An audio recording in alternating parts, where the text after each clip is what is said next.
chceme na úvod říct, že nejsme bohemistky, ani komparatistky, ani literární kritičky, že tady tímhletím setkáváním chceme jenom jako čtenářky náruživé upozornit na knížky, které se nám zdá se nám hodno je číst. A to, co vám tady představíme, tak zase nebude žádný literární rozbor, ale jenom zprostředkování čtenářského zážitku, toho, proč se nám ty knížky líbily, přečteme vám z nich ukázku, je to vlastně nabídka pro vás. Buď si to jenom poslechnout, anebo vás knížka zaujme a budete si ji chtít sami přečíst. A vidím, že jak jsme to formulovali na Facebooku, tak se to podařilo, protože minimálně ty moje 2 knížky, které budu představovat, tak jsou asi zajímavější pro ženské čtenářky. Tak já možná to zahájím hned tou první z nich. A rovnou se taky zeptám, jestli ji někdo už četl. Znáte Jan Němec, možnost, tak jedna čtenářka tady je, Možnosti milostného románu. Tohle je knížka, která je z roku 2019, takže taky jste ji četla. Jo. Je z roku, myslím, že 2019, takže není úplně nová, řekněme zánovní. A já jsem v létě porodila a kdo máte děti, tak si třeba ještě pamatujete, že na začátku to kojení trvá úplně jako neúnosně dlouho a vlastně se nic u toho jiného nedá dělat. Takže já jsem prosila kamarády, aby mi lifrovali tituly, které bych mohla přečíst během toho 6 nedělí. A tohle byla jedna z nich, kterou mi půjčila Ivona Čermáková, možná někdo znáte, s tím, že ji sama nedočetla. A já jsem o ní slyšela, takže mě to zaujalo, říkala jsem si, prostě měla nějaký mediální ohlas, tak to vyzkouším. Jan Němec je současný autor, je mu asi 35, je to redaktor brněnského Hosta.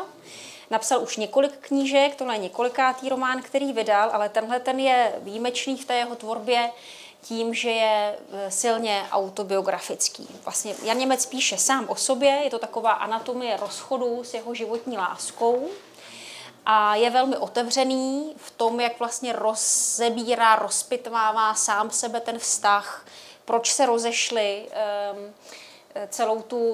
celou tu trajektorii tohoto vášnivého vztahu. A zajímavé je taky to, že vlastně všechna jména, která jsou v té knize, tak jsou skutečná. Ti lidé nejsou fiktivní postavy, ale jsou skutečné postavy. Což samozřejmě nese svoje rizika.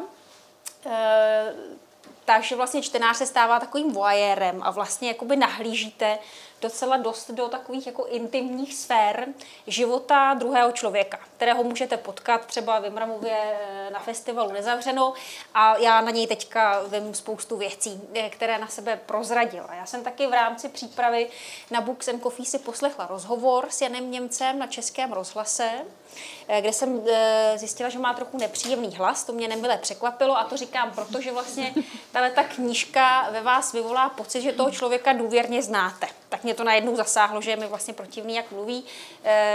A já jsem při té četbě, to bylo takové jako nahoru dolů, taková sinusoida, rozumím tomu, že to někdo opustí, tu knížku, protože ze začátku vám to připadá strašlivě napínavé, že někdo se takhle jako vydá a odhalí a možná vás to za nějakou dobu začne štvát, že vlastně vám to připadá moc, nebo jako neúnosná ta míra těch emocí, co zprostředkovává. A ještě jsem nezmínila jednu důležitou věc, která je hodně odlišná od té druhé knížky, kterou budu představovat. A sice, že Jan Němec, kromě toho, že měl hrozně velký na sebe nároky, když tohle psal v tom smyslu, že chce být svůj a chce být otevřený o tom dobrém i o tom špatném, bolavém, tak zároveň měl ale velká očekávání od sebe jako od autora ve smyslu formálního. Jmenuje se to Možnosti milostného románu a on vlastně prozkoumává i formální možnosti, jak můžete psát v dnešní době román v době digitálního smutku, jak on říká, vlastně i digitální technologie se do toho promítají a v té knížce je spousta takových zvláštních kapitol, třeba uprostřed je jmenný rejstřík, jsou tam nějaké úryvky z e-mailů, některé části psala umělá inteligence, jsou tam výstřižky z novin přepsány, prostě je to taková jako po formální stránce velmi jako experimentální věc. Je taková jako hravou formou, řekněme, ale někdy taky takovou formou, no prostě zkoušít jakoby za hranice toho, na co jsme v literatuře běžně zvyklí. Takže v tu chvíli, kdy mě začal štvát hlavní protagonista, tak jsem se jakoby držela dál toho, že formálně ta knížka je zajímavá a pak mě to začalo třeba znova zajímat, jak to teda s tou Ninou dál pokračovalo a dočetla jsem tu knížku do konce a prostě stojím si za tím, že stojí za to jí číst. A já vám teďka ještě přečtu krátkou ukázku. A je to úryvek, to jsou velmi krátké kapitoly v té knížce a ta, která mě jakoby strhla nejvíc, když jsem to četla. Jmenuje se Květina v prázdném bytě. Někdy jsem si jen z čiré existenciální marnivosti představoval, jaké to je, když jsi sama. Znal jsem tě ve všech možných situacích, znal jsem tón tvého hlasu a jak se proměňuje s tím, o čem mluvíš. Znal jsem tvou mimiku, která si vychodila cestičky v kůži tvého obličeje. Znal jsem tvá gesta, která kolem tebe poletovala a pomáhala na svět významům, někdy tak vzpříčeným. Znal jsem tvé tělo, a to i z takových úhlů, z nichž si je ty sama nikdy neviděla. A znal jsem tvé rozličné způsoby, jaké si jako každý člověk vyvinula, podobně jako si mravenci značí své cestičky, aby nemuseli pokaždé znovu bloudit nekonečnou trávou. Ale jednu věc jsem neznal. Nevěděl jsem, jaké to je, když jsi sama. Jednou jsem otevřel dveře bytu v patricijské vile a ještě než by se dalo říct, že už jsem doma, spatřil jsem z předsíně otevřenými dveřmi do pokoje květinu, která stála ve váze na malém stolku u okna. Štěstí je vůně květiny v prázdném bytě, došlo mi tehdy. A nechtělo se mi překročit práh, protože jsem věděl, že jediný další krok to kouzlo zruší. Přinejmenším to budu zase já, kdo ucítí její vůni. Za to dokud tam ta květina byla sama. A teď jsem si říkal, je tvá samota taky taková? Někdo techničtěji založený by snad po bytě rozmístil záznamová zařízení. Někde kolem 3. hodiny záznamu by záběr z kamery schované v květináči s palmou ukázal, jak vstáváš od stolu a před skříňovým zrcadlem si stahuješ džíny přes pravou půlku a zamračeně se otáčíš na vyrážku, která se ti tam udělala. O chvíli později by další kamera instalovaná v koupelně odhalila, jak si přičicháváš k mé vodě po holení a pak ji s uličnickým úsměvem použiješ jako dezinfekci na rozškrábané místo na pravé polovině zadku, kde se ještě před chvílí zvedal zarudlý vrcholek. Jenže mně šlo o něco jiného. Rozhodl jsem se, že budu trénovat na veverkách v parku. Vypozoroval jsem, kde mají doupě a posadil jsem se na lavičku pod jejich strom. Veverky o mě přirozeně hned věděly a obloukem se mi vyhýbaly, ale čím déle jsem tam seděl, tím méně dávali pozor. Jejich ostražitost se otupila, anebo je prostě jen nebavilo, že si kvůli mě musí zacházet. Vůbec jsem se nehýbal a oni si na mě po nějaké době natolik zvykli, že nakonec jedna z nich podběhla lavičku několik desítek centimetrů od mých bot. Jako zkouška to nedopadlo úplně špatně. S jistou rezervou se mi podařilo, abych tam nebyl. Věděl jsem, že jsi samozřejmě chytřejší než nějaká rezavá veverka, ale zase třeba to chce jenom trochu víc trpělivosti. Jednou večer jsem se posadil do křesla, že si budu jakoby nic číst. Otočil jsem si ho čelem proti velkému francouzskému oknu, takže místnost jsem měl za sebou a byl jsem od ní odvrácený, ale celý osvětlený pokoj se odrážel v okně přede mnou. Takže jsem zároveň měl přehled. Nebyl spěch. Rozhodl jsem se, že už na tebe nebudu mluvit, abych nepřitahoval pozornost a měl jsem štěstí, že ani ty si mě neoslovila. Vzal jsem si monografii s reprodukcemi obrazů Amadea Modiglianiho a chvíli jsem ji jen tak listoval. Vždy se mi líbilo, jak Modigliani spodobňoval ženy, ty protáhlé obličeje s pískovými odstíny tváře, z nichž zbyly jen rysy. Po nějakých 20 minutách jsem knihu odložil do klína a ponořil se do cvičení, které jsem si předem připravil. Bylo to jednoduché, řekl jsem si. Stanu se sochou. Nejenže jsem se už nehýbal, ale upravil jsem taky dech, aby byl co nejmělčí. Díky tomu se mi zpomalil i tep a nakonec jsem zastavil i myšlenky. Netrvalo dlouho a všiml jsem si, že o mě začínáš ztrácet povědomí. Skládala si vyžehlené oblečení ve skleněné tabuli okna, pak si otevřela skříň, aby si je uložila. A když si vzala do rukou žehlící prkno, že ho složíš, začala si potichu zpívat. A to si v mé přítomnosti nikdy nedělala. Potom si docela obyčejně přešla pokojem do kuchyně a postavila vodu na čaj. Čekal jsem, zda se mě jako obvykle zeptáš, jestli si dám taky, ale mlčela si. Vypadalo to, že si na mou přítomnost zapomněla rychleji, než jsem doufal. Chodila si po pokoji sem a tam, než voda v konvici začala vřít, zpívala si a trochu tančila, ale ne jako když si někdy tančila pro mě, vesela jako pískle, nebo naopak svůdně jako královna noci. Teď si tančila jenom sama pro sebe, jako když voní květina v prázdném bytě. Hleděl jsem, jak se tvé tělo pohybuje ve skle jako zatavené, jak se pohybuje ve skle, ve kterém se odrážela světla pokoje za mými zády a prolínala se s pouličními lampami. Cítil jsem, že mám dost a že víc tvé samoty už nesnesu. Nino, hlesl jsem, abych to kouzlo zrušil. Jenže ty si tančila dál, jako bys mě přeslechla. Zvedl jsem se tedy z křesla, že tě obejmu, ale prošla si mou náručí, jako bych tam nebyl. Díval jsem se, jak si z kuchyně neseš konvičku čaje, z jejíž hubičky uniká vlhké teplo a pak usedáš do křesla, které jsem před chvílí opustil. To ti ani není divné, že je otočené jinak, než vždy bývá. Chvíli si listovala Modiglianiho monografii, kterou jsem tam odložil. A pak se něco pošeptala mému odrazu, který tam zůstal, přichycený v okně jako poslední důkaz o mé existenci. Pošeptala si něco, co jsem neslyšel.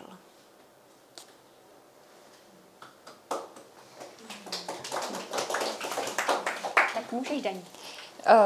Tak já bych vám ráda představila knížku izraelské autorky Dorit Rabinian, která se jmenuje Všechny řeky. A je to kniha, která variuje klasické téma zakázané lásky. Takže pokud byste ji četli, tak v ní najdete všechna klišé, která se k tomuto tématu vztahují. To znamená nějaká vnitřně prožívaná muka, tlak znepřátelených, v tomto případě ne rodin, jako Capuletů, Monteků, ale znepřátelených kulturních tradic. A nechybí tady ani srdcerivné zakončení. Téma je však aktualizované, protože je zasazené do kontextu izraelsko-palestinského konfliktu. A Dorit Rabinian je, myslím, že jí je kolem 50 let, izraelská spisovatelka, básnířka a scenáristka. A ona tady za ten svůj, je to už její 3. román, získala jednak Bernsteinovu cenu pro mladé autory a také výroční izraelskou cenu za hebrejskou literaturu. Ale tato kniha je považována za kontroverzní dílo, a to hlavně z toho důvodu, že odborná rada jí doporučila, aby byla zařazena na seznam literatury středoškolské, a ministerstvo školství izraelské to odmítlo. Bylo to z důvodu, že se báli o ohrožení identity židovských studentů. Zároveň v té knize vytýkali, jakým způsobem jsou zobrazovány izraelské vojenské jednotky, kde vlastně v Izraeli je povinná vojenská služba pro všechny muže, ženy, 2letá. No a tento povyk byl prostě skvělá reklama pro knihu, takže tato 3. próza je nejprodávanější a nejúspěšnější kniha Dorit Rabinian. A v této próze se do sebe zamiluje izraelská židovka Liat a palestinský muslim Hilmí. A hned v úvodu je svede dohromady taková náhoda v podzemním New Yorku. A zatímco Hilmí žije v New Yorku už několik let a chystá se tam žít nadále, tak Liat ví, že tam je jenom na omezený čas. Je tam v rámci stipendia, takže tam stráví necelý rok. A oni v Izraeli, ačkoliv žili hodně blízko u sebe, jenom pár desítek kilometrů, tak ví, že by se tam nikdy prostě nesetkali, protože ona žije v Tel Avivu a ona na palestinských územích na západním břehu Jordánu v Ramalláhu. Od malička byli oba dva vychováváni k obavám z těch druhých. Takže i dětské vzpomínky, které si sdílejí, tak jsou plné obav, strachu, násilí a nenávisti. Liat dokonce i Hilmího vlastně tají před celou svojí rodinou, s výjimkou své sestry, a ani ho nepředstaví svým hebrejským přátelům, zatímco ten Hilmí je takový jako sdílnější část rodiny, o Liat ví. A oni ví, že prostě v jejich domovině by společný život nebyl možný, takže prostě žijí tady a teď a užívají se ten čas v New Yorku, který mají.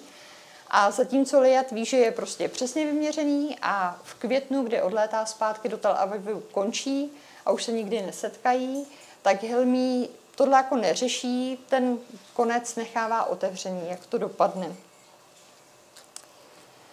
Zvednu oči od monitoru. Hilmí míchá barvy. Z koutku úst vystrkuje růžovou špičku jazyka, která se samým úsilím a soustředěním celá chvěje. Kulatý štětec namáčí do žluté barvy a pak jim přejede do středu palety vedle bílého kopečku, který tam nanesl předtím, a zanechá tam hutnou mastnou stopu. Potom štětcem přimíchá i štědrou dávku modré. a špetku jiné modři, o pár odstínů tmavší. Míchá a smísí jich dohromady a vznikne mu žluto-modro-bílé. A teď přijde to kouzlo. Tajemný zázrak, který mě pokaždé přiměje odtrhnout oči od počítače a zvědavě ho vyhlížet.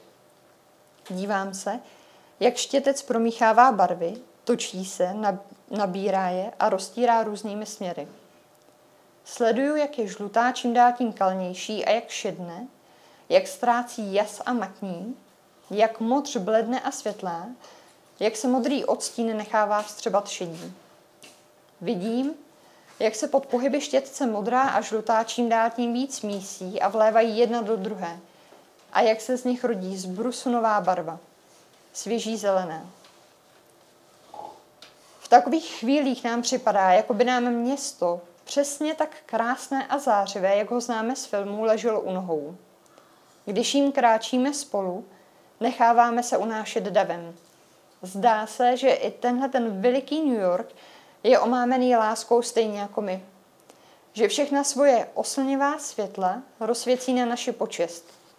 Že předvádí svoje kouzla jenom, aby se nám zalíbil.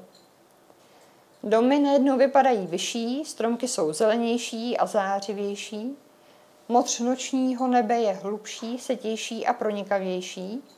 Metro jezdí rychleji, rachotí hlasitěji a ulice jsou najednou zalité jakousi slavnostní září, jako by se k té melodii, kterou tvoří ruch města, přidal další tón a náhle, co to je Buzzy? Buzzy je arabská přezdívka, kterou Liat od Hilmího dostala. Myslím, že to znamená něco jako hrášek. Jeho hlas, který se ozve hned za mnou a teplý polibek na šíji mi prozradí, že stojí za pohovkou. Co pak o mě píšeš? Proč bych měla psát o tobě? Nakloní se ke mně, polovinu tváře má ozářenou světlem monitoru. Po očku se na mě zvědavě podívá. Tak proč si mě v jednom kuse prohlížíš? Já jen prostě... To je pořád ten dopis sestře. Jo, postavím počítač na stůl. Možná, že to nakonec... Tak tam napiš. Já nevím, jestli to nakonec vůbec pošlu. Každopádně jí napiš, že dobře vypadám, fajn, a že mi to pálí. Dobře vypadá a pálí mu to. Jeho rty se znovu přitisknou na můj krk, sunou se dolů, až se mi naježí kůže na zátylku. A o sobě napiš, že si hrozně, vrní mi těsně za ucho. Hrozně. Jeho klidná a sebejistá ruka se mi zastaví v prohlubní mezi prsy. Dívám se dolů, sleduju jeho prsty plné skvrn od barev. Sleduju bledou barevnou stopu, kterou po sobě při laskání zanechávají. A hlavou mi náhle probleskne znepokojivá myšlenka, jako vzdálené světlo v mlze. I my jsme teď jako ty barvy. Sléváme se a mísíme až k nepoznání. Zelená, žlutá a modrá. Nad jeho hlavou, když se ke mně sehne níž, nad spletí jemných hustých kudrlinek, do nichž teď bořím prsty a probírám se jimi. Zavadím pohledem o počítač na stole a na blikající monitoru znovu přelétnu očima to, co jsem napsala. Záplavu slov, které jsem ze sebe chrlila celé odpoledne. Včerejší několikařádková odpověď sestře na její e-mail, který jsem dnes chtěla dopsat, dostala teď, kdy jsem se zase posadila k počítači na jednou jiný tón. Horečný, poetický. Posedla mě neodbytná touha vyprávět a jak stránek přibývalo, slova se mi před očima řetězila, proudila a plynula, až mi v jisté chvíli došlo, že to nepíšu sestře, že adresátkou tohohle dlouhého dopisu jsem vlastně já sama, že je to takový pozdrav mému budoucímu, zatím neznámému já, které se už dávno vrátilo do Izraele a žije svým budoucím životem v Tel Avivu.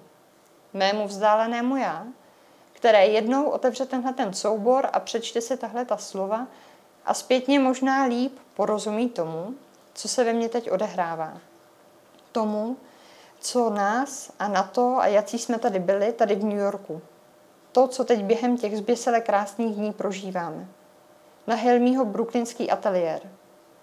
Přečtu si to a vzpomenu si, jak jsem seděla na pohovce tehdy v prosinci roku 2002 a jako ptáček na okenní římce jsem celé odpoledne se dívala na sebe samu, na to, jak ho miluju a jak píšu tyhle řádky. A oni přestože jsou hodně ovlivnění svými kořeny, kdykoliv se dostanou na nějakou politickou debatu, tak to končí křikem, pláčem, slzami, tak si uvědomují, že jsou si vlastně hrozně podobní a blízcí. Ona je hodně semkne i newyorská zima, která je dost krutá a oni ji jako velmi špatně snáší, protože zjistí, že oba dva mají veliké milující rodiny, které jim chybí, mají takovou podpůrnou sociální síť velmi vzdělaných přátel, životní energie jim dodává teplo a sluneční paprsky a mají i dokonce podobné návyky. Oba jsou třeba jako velmi zvyklí šetřit vodou. A já bych s váma ráda ještě sdílela jednu ukázku, kterou když jsem četla, tak i v souvislosti toho, co se děje teď, tak mě z ní úplně mrazilo. Helmí prodá obrazy za hodně peněz a tak se rozhodne podpořit jednoho ze svých bratrů, který studuje filmovou školu, aby si mohl pořídit dobrou kameru. A Marván z toho má samozřejmě radost a tak svému bratrovi pošle zpátky záběry, co natočil z jejich bytu v Ramaláhu. A oni prvně ty záběry viděli společně, Hilmí a Liat, ale ona z toho má tak silný věm, že se k tomu potřebuje vrátit ještě sama, až Hilmí odejde z bytu a právě v tu chvíli se ocitáme.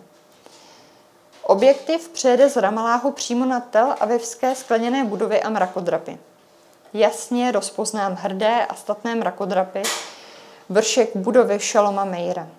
Vidím dokonce i komín elektrárny. Budovy ve čtvrti Hakiria, mrakodrapy ve východním Ramat Ganu. A celou tu dobu, za tím obrovským zlukem budov, zalitým září zapadajícího slunce, vidím modrý zlátnoucí pruh moře.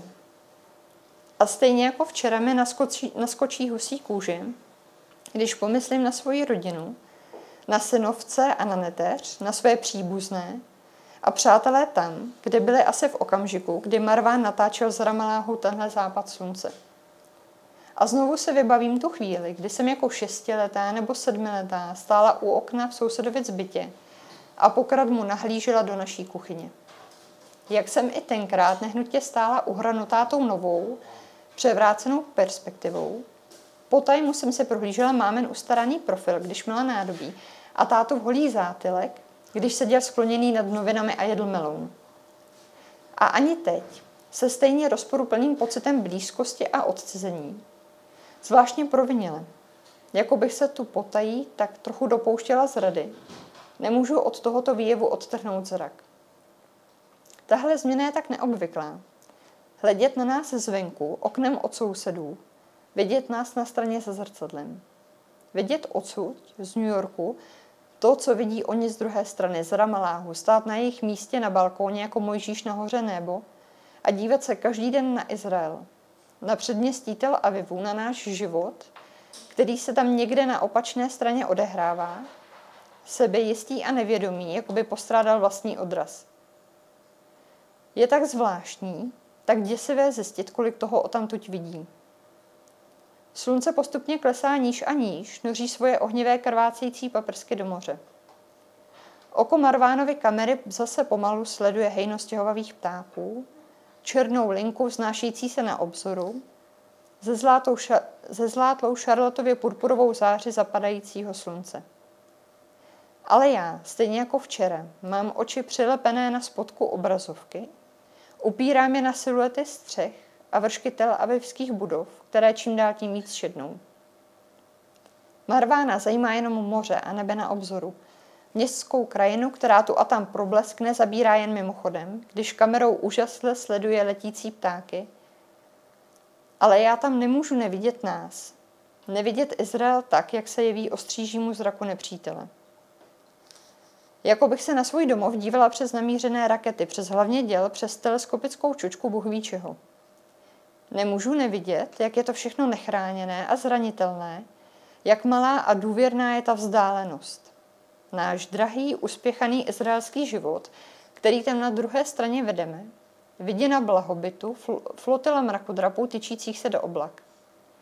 Vidím nás a znovu mi přeběhne mráz po zádech, stejně jako včera. Jakou závist musíme budit, jaký vztek a jakou nenávist, když se na nás odtamtud dívají.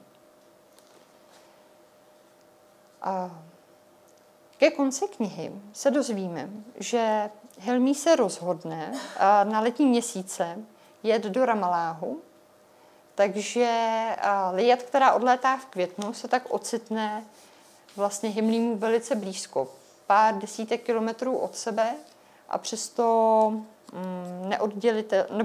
oddělení zdí, plotem, který tam vyrost. A jak to dopadne, se když tak můžete přečíst. Já jsem tu knížku vybrala, protože pokud byste měli chuť na nějakou love story, tak tahle knížka to prostě splňuje. Myslím si, že je i velmi zajímavá reáliema každodenního izraelsko-palestinského života, že v tom je asi výjimečná. A řekla bych, že je i taková jako čtenářsky přívětivá, že děj neplyne jedním tokem kupředu, přeskakuje se v časových rovinách, ale nevyžaduje to zase extrémní soustředění. A ještě je tam spousta jiných věcí, které se tam můžete dočíst. Tak předávám slovo. Jo, kniha se jmenuje Všechny řeky a autorkou je Dorit Rabinian. A kdy vyšla? Jo, vyšla v Tel Avivu, vyšla v roce 2014 a u nás ji vydalo v roce 2022 nakladatelství Paseka.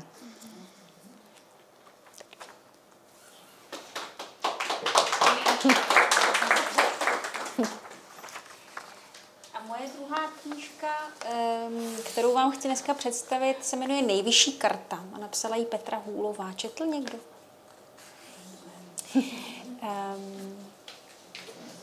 To, co teďka představovala Danka, tak na mě zapůsobilo takovou jako čistotou.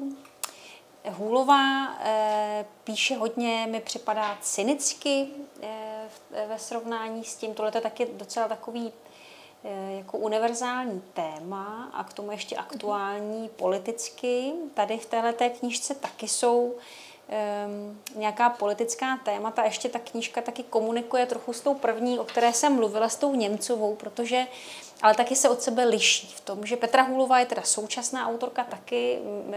Já ji znám od pohledu, protože studovala kulturologii v Praze stejně jako já, ale ona je asi o 2-3 roky starší, takže jí bude tak 43 dneska. Vystudovala taky mongolistiku, její první knížka byla Paměť mojí babičce, což je jediná, kterou jsem od ní taky četla, ta se mi moc líbila, pak toho napsala ještě spoustu, získala hodně cen a je taková jakoby dost ceněná a známá česká současná autorka.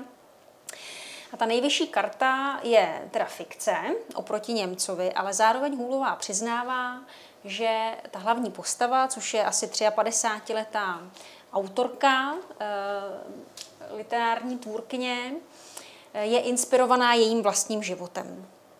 Ale já jsem si taky poslechla, Český rozhlas doporučuju jejich audiotéku, když se chcete dozvědět něco o, teda pokud je to z toho českého rybníčku, tak většina těch autorů tam nějaký rozhovor už dělala, takže si můžete poslechnout, taký mají hlas. Petra Hůlová ho má třeba velmi příjemný, ale vlastně není ochotná, což chápu, zveřejnit, co je teda podle jejího života a co je smyšleno. Takže se tam člověk tolik neorientuje, tomu Němcovi věří, teda pokud mu tu důvěru dá, že to, co popisuje, tak odehrálo, nebo si to takhle pamatuje, což samozřejmě nemusí být realita, ale prostě takhle to jakoby věrně chce zachytit.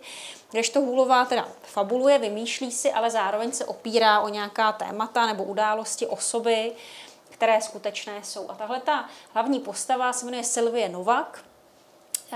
Je to teda žena, řekněme, v přechodu, prostě taková stárnoucí a to téma stárnutí je pro ní hrozně citlivé, špatně to snáší, že stárne a že přestává být sexuálně přitažlivá pro muže, protože má zároveň velmi jako vysoké nároky, pokud jde o sexualitu, má vztah se starším mužem, který je zároveň její nakladatel, ale ten už o ní právě zájem jevit přestává, má docela komplikovaný vztah se svými dospívajícími dětmi, které jí dávají spoustu věcí sežrat.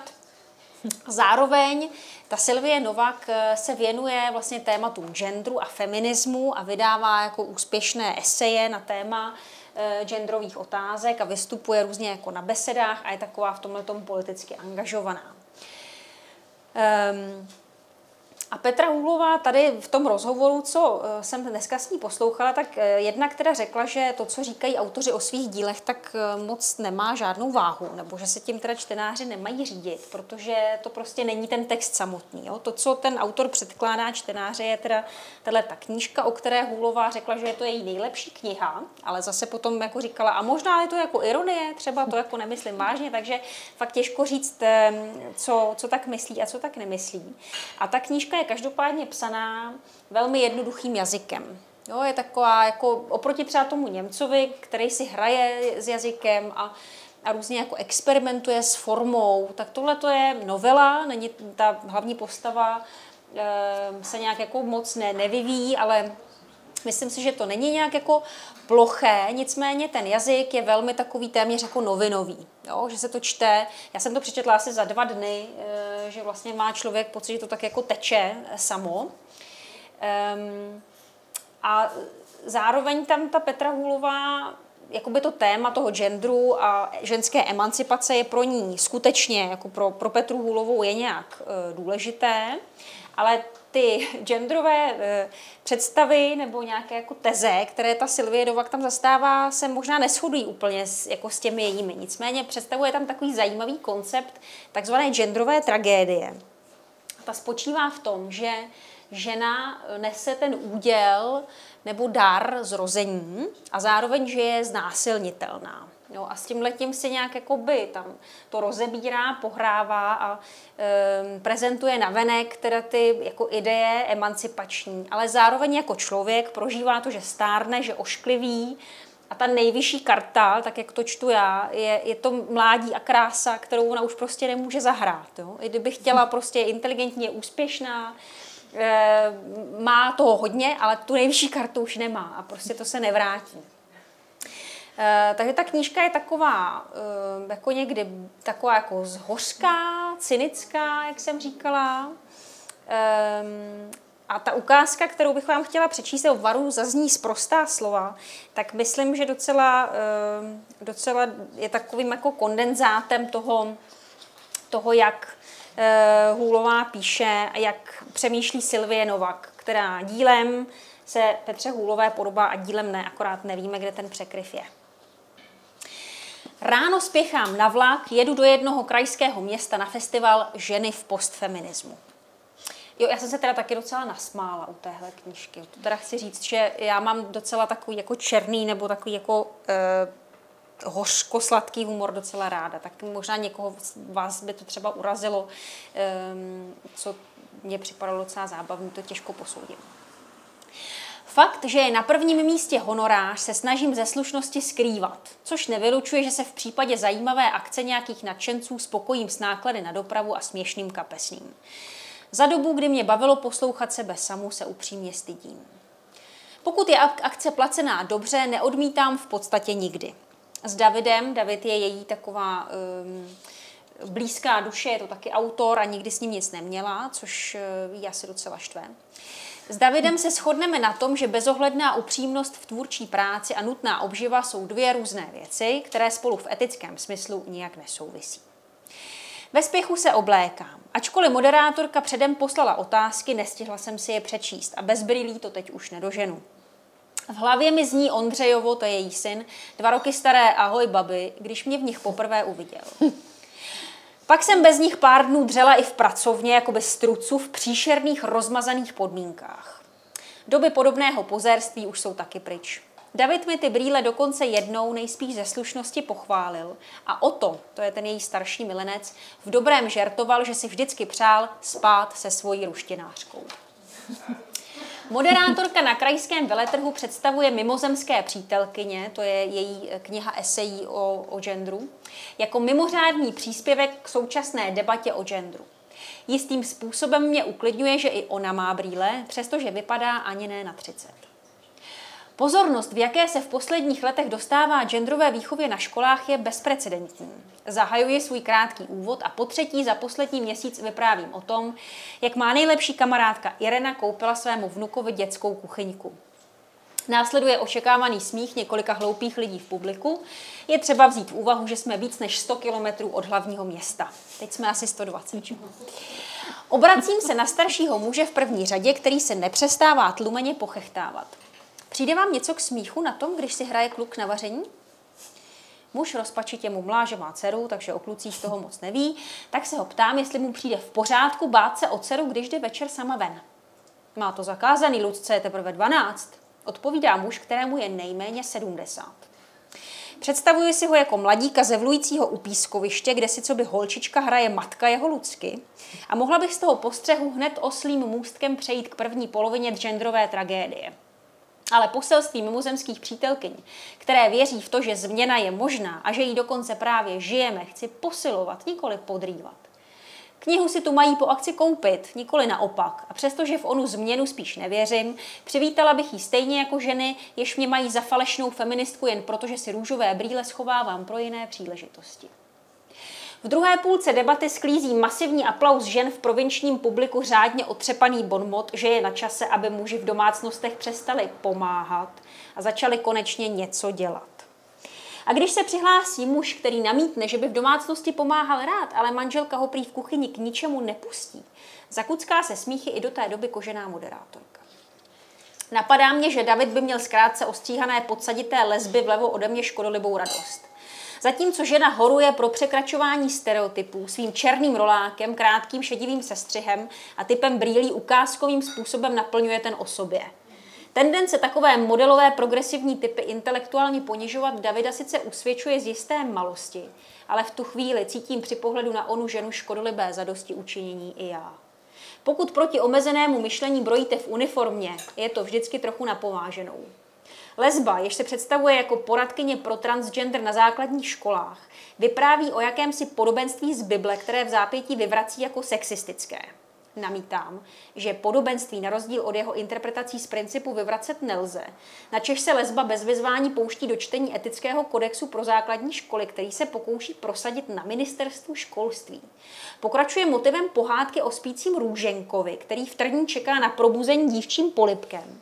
Jako metaforou společnosti, jež se bez důrazných feministických reforem neprobudí ze svého patriarchálního limbu.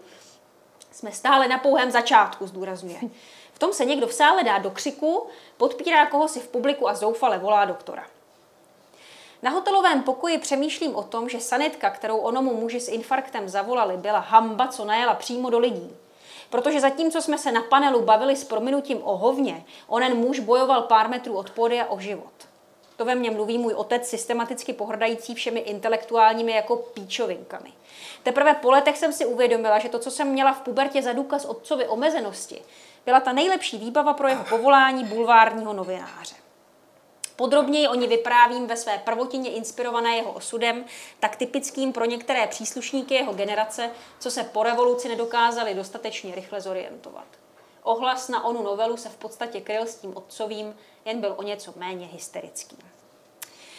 Takže tohle je ukázka z nejvyšší karty Petry Hůlové, kterou doporučuji jako takovou jednohubku na nějaký víkend, kdy jste takový trošku jako přinasraný a potřebujete se jako v tom nějak utvrdit a ulevit si a trošku se pobavit a třeba se zasmát jako i sami sobě, protože nakonec všechny stárnem a tu nejvyšší kartu bychom nakonec všechny chtěli hrát a nějak nám jako vypadává z ruky, takže mi přijde, že i když se jako zdaleka s tou hlavní protagonistkou neidentifikuju, takže spoustu věcí pojmenovává bohužel velmi pravdivě.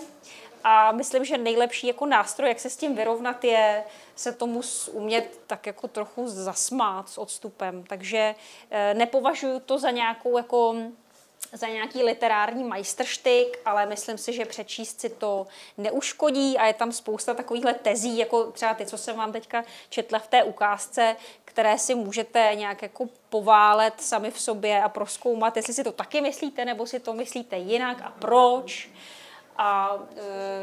Takže doporučuji jako takovou spíš lehčí četbu k zamyšlení nad otázkami, které bohužel se nás týkají všech.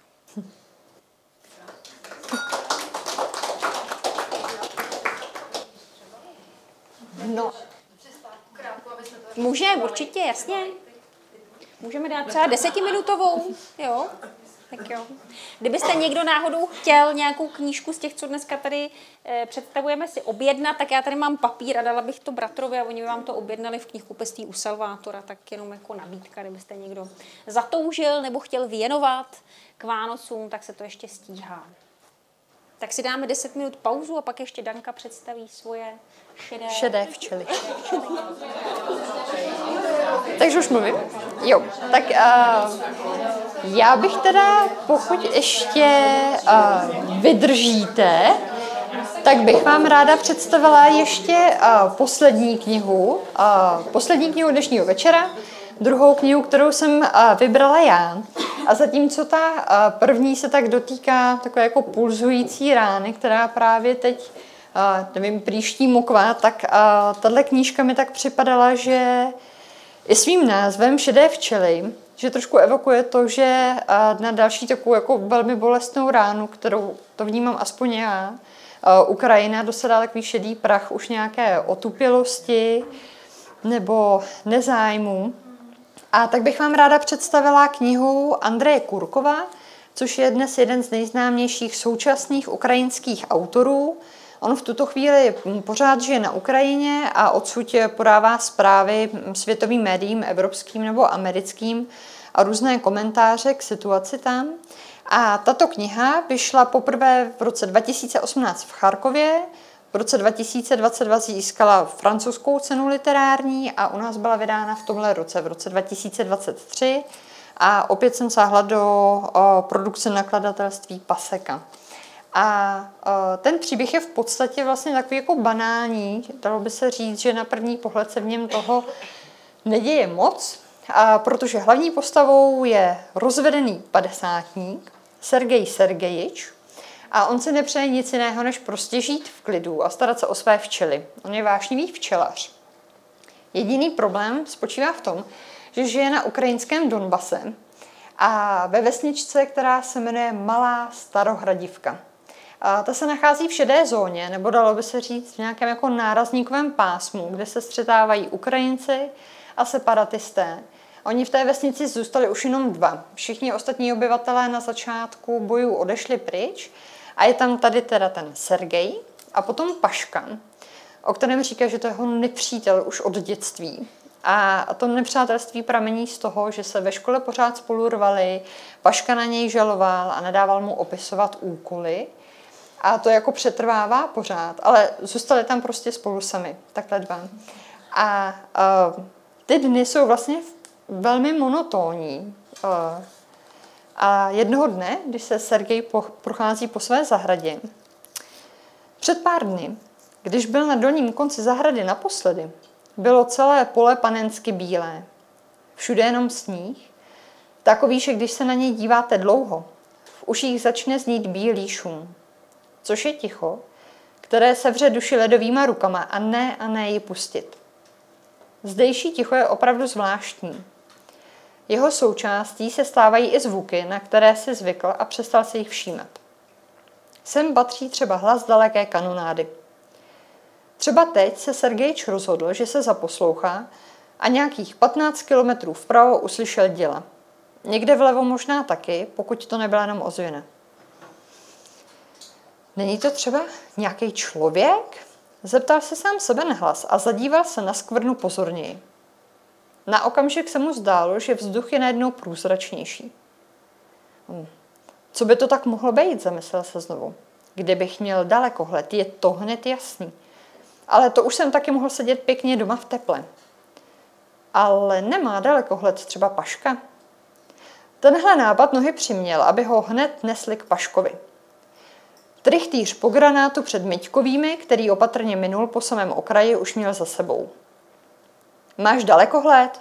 Zeptal se bez pozdravu nepřítele z dětství, sotva mu otevřel dveře.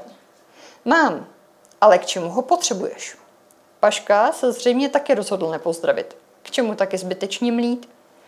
Ale za mou zahradou na poli něco leží, tak aby to třeba nebyla mrtvola. Hned to bude. Paškově oči se zvědavě rozsvítily. Počkej chvilku.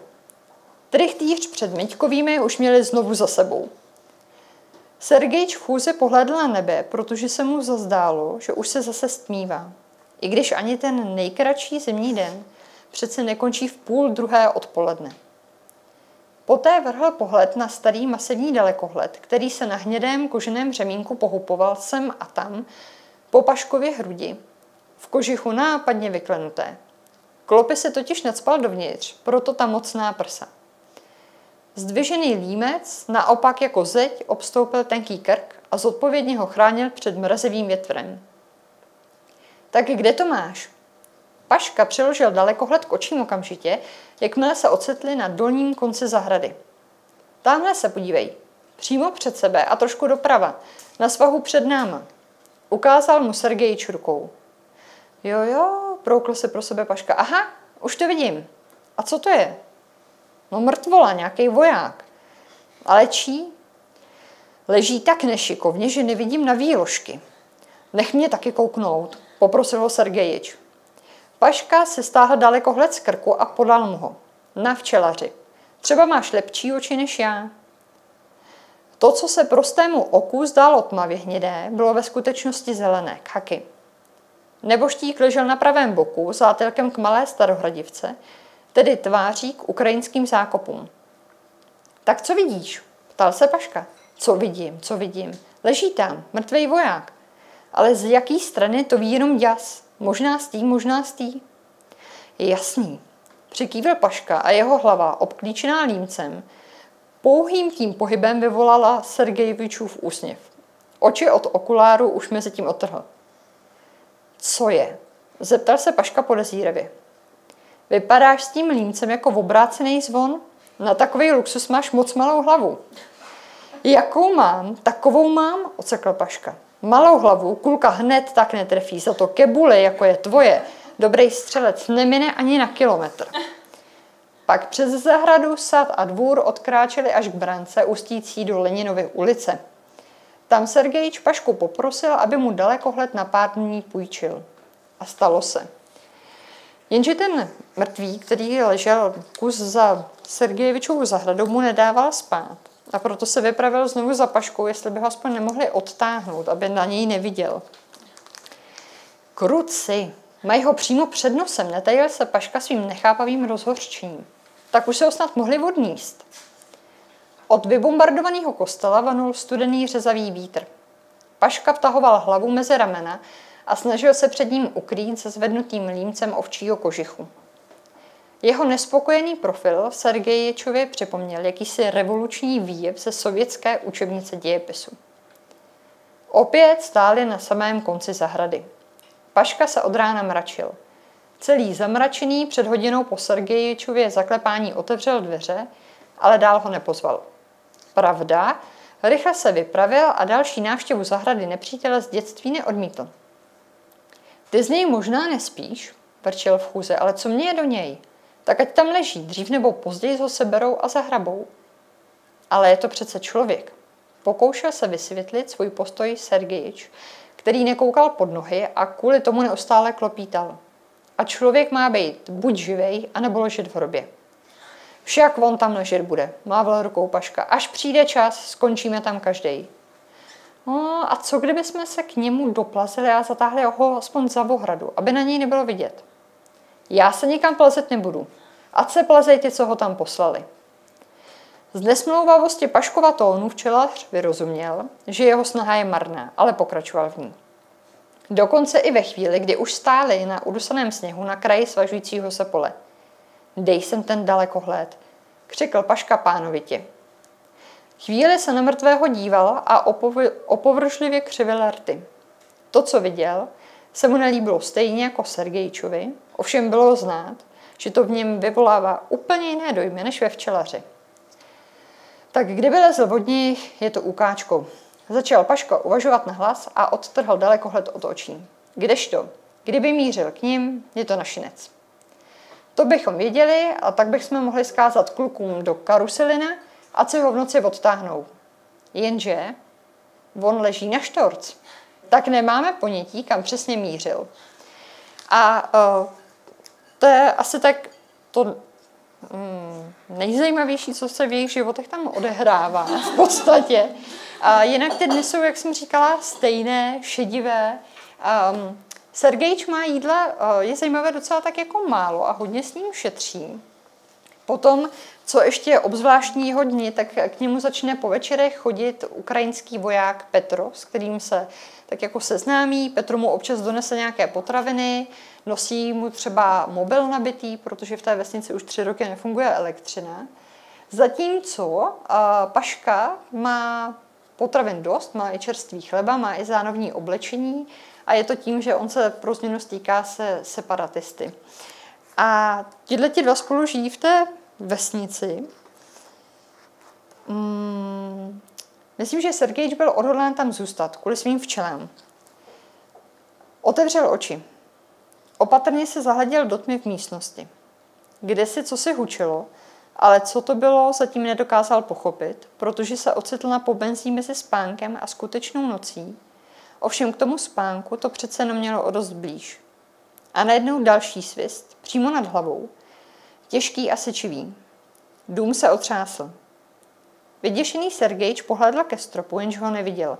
Však taky všude panovala noční tma. Znovu to zadunělo, tentokrát ovšem hlasitěji než ve snu a snad i o něco blíž. Vstal. Oblékl se, nahmátl na stole sirky a zapálil svíci. Dům se znovu otřásl od střechy až po základy. Podlaha pod nohama se rozkývala tak, že až Sergejč mírně ukročil vlevo, aby udržel rovnováhu. Přistoupil k oknu a ventilačkou na něj dýchla vlahá noc. A hned na to do místnosti pronikl další svist. Sergejč si pomyslel, že to vypadá, jako by vnitřek domu rozhoupal vítr zvenčí, který vanul, jako by se ho snažil nafouknout. Radši ventilačku zavřel a pokoj hned znatelně stichl. Vklouzl bosýma nohama do bot a vyšel před dům. Tam ho okamžitě ochromil, ba znehybnil krutý živel strašlivého svistu a rachotu. Přímo nad hlavou mu pronikavě zahvízdalo a ten zvuk odlétl směrem na zahradu.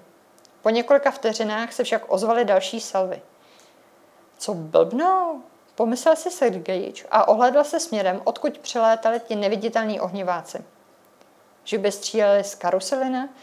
Napadlo ho, ale hned o tom zapochyboval. Tam je přece normálně otevřený krám, tak jak by ho tam teď mohli střílet? Ne, to bude zmelonovaný. Tam prej už nikdo nezůstal. Sergejč znervózněl a najednou pochopil, že kráčí po své zahradě. Jako by ho tam nohy sami donesly. Postavil se až na samém konci. A z výhledu do dály doslova skameněl. Tam, kde se za návrším skrývala ždanívka, se od zemského povrchu až vysoko k nebi rozhořela rudá záře. Prošpikovaná stále novými záblesky, doprovázenými vytrvalým duněním, které se donášelo k Sergejovičovým uším. Do tváře ho udeřil vítr. Sice slabý, ale zvláštní. Teplý, jakoby ohřátý v kamnech. A s tím větrem přilétal i pach, jako ze spáleného pyrohu či čehosi jiného, co ho hospodyně nestihla včas vytáhnout z trouby. Nad hlavou mu opět co se těžce hvízdlo. On se pak vydal zkontrolovat své včely. Zjistil, že ty jsou dosti nepokojné. A tak se rozhodl, že kvůli nim vyrazí někam jinam, kde bude klid, kde jim bude jemu i včelám dobře. A tak se rozhodne vydat se na Krym. A pro mě vlastně tahle knížka byla asi zajímavá, to jsem tak líčila doma, že mě se tam vlastně hlavně zaujalo povídání o Krymu a stejně jako právě v té knize Všechny řeky, která nabízí nějaký pohled do těch izraelsko-palestinských reálií, tak tady vlastně do ukrajinských, ruských, takže se tady setkáte s loajalisty, separatisty, ruskými okupanty i krymskými Tatary. A v tom mi třeba ta kniha přišla velmi zajímavá. A ona se, jak jste asi pochopili z té první ukázky, snaží na tu krizi, která nastala v roce 2014, anexí Krymu, tak se snaží nahlížet nějak jakoby určitým černým humorem, ale přesto mně přišlo, že to čtení je docela tíživé. Ale aby jsme neskončili jako úplně tíživě, takhle na závěr večera, tak on tou cestou na Krym se samozřejmě setkává s mnoha lidmi, k některým obzvlášť přilne, což je třeba prodavačka Galia, která je taková jako velmi zdatná, vesnická prodejkyně, dalo by se říct. A on s ní zpočátku smění med za nějaké jiné suroviny nebo potraviny, co má, a potom jí nabídne nějaký k prodeji. Oni se teda hodně zblíží, ale ta dáma je velmi podnikavá, tak já bych jenom takhle na závěr přečetla kousek z jeho obchůdku. Hele, a tohle je fakt protialkoholický. Zeptala se, na co si ta druhá, ovšem na co přesně to Sergejč netušil. No jasně, s mladýma kopřivama, ujišťovala ji Galia. Tak jo, skleničku si vezmu. Potřebuješ igelitku? Ne, mám tašku. Obě ženy naskládaly nákup do látkových tašek a odešly. Sergejovičův pohled sklouzl doprava od Galie, kde stála přímo na pultě vyrovnaná řádka půllitrových sklenic s medem. K jedné z nich byla přilepená cenovka, která oznamovala: med protialkoholický, 76 hřiven. Sergejč se na med zadíval pozorněji a zjistil, že se v něm znáší jakási zelená zrníčka. Co má tohle bejt? Zeptal se, že by ti med nabídl ještě někdo jiný. To je ten tvůj, usmála se. Akorát jsem ho trošku upravila. Zamíchala jsem do něj spařený mladý kopřivy, to aby se lépe prodával. A co je na něm jako protialkoholickýho? Nechápal Sergejč. Přece ti říkám, to aby šel na odbyt. Nedávno jsem si koupila takovou knížku, jak správně prodávat. Leda, co jsem tam pochytila. Chceš si to taky přečíst? Ne, zakroutě hlavou. Mně se prodávání moc nezamlouvá. Jasně, přikývla chápavě. To víš, já bych se jinak neuživila. No a tam jsou všelijaký pravidla a zásady, třeba žádné zboží neprodávejte jen tak. Vždy je třeba myslet na to, co si zákazníci chtějí koupit. To znamená, že si pro zboží musíš vymyslet nějaký mimořádný vlastnosti, aby ti po něm lidi víc šli. Třeba takový salám. Ten nemůže být jen tak obyčejný, ale dejme tomu na hubnutí. Je to jasný? Tak.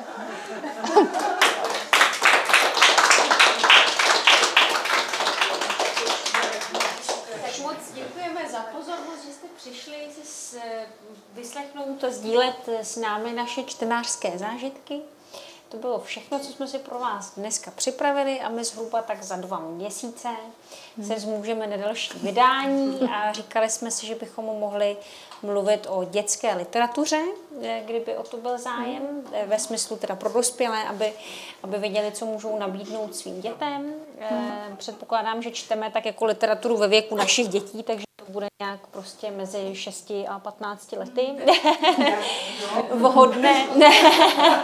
Ale zároveň tahle literatura vlastně je dětská, jako moc zajímavá i pro dospělé, to je pravda. Tak, že samozřejmě budeme vybírat ty knížky, které nás jako bavilo číst s dětma, nebo které prostě jakoby na nich sledáváme. A tak ta se asi dobrá dětská literatura pozná, že je zajímavá i pro dospěláky. No a pak máme ještě další jako vize, co dál, jak ten koncept rozvíjet, takže doufáme, že vás to baví a že budeme moct pokračovat. Tak děkujeme a ještě si užijte večer. Děkujeme. Hezký večer.